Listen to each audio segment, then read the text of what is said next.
is up. So what I'm going to be doing is reacting to a story, a horror film. So let's get into it. This one is called True Terrifying Horror Story, Almost Murdered.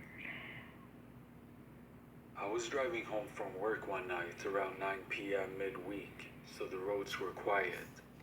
As I was driving downhill, I heard a sound that was like a jet engine roaring behind me. The next thing I know, a car goes flying past me going twice the speed limit. It looked like a fairly old and crappy car. The car started to get the speed wobbles. And then one of the tires came flying off and rolled at high speeds downhill while the car spun out and crashed.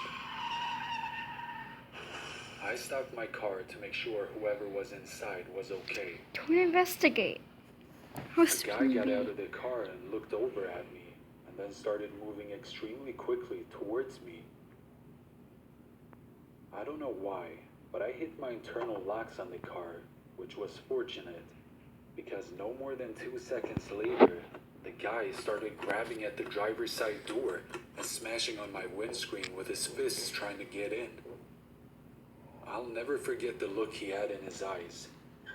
I put my foot down on the accelerator and drove off back home.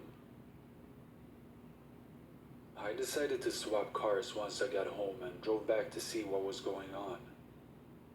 I saw 2 fire trucks and about 4 police close to where the incident happened. When I got back to the crash site, the guy was no longer there, so I decided to head home. The next day at work, I was online and bored reading the news when I saw an article that shocked me.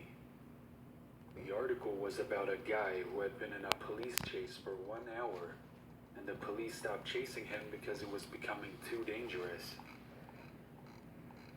Turns out the guy was high on meth, had stolen a car an hour's drive away, and had been in a hot pursuit since. After crashing the car, the guy apparently crossed to the other side of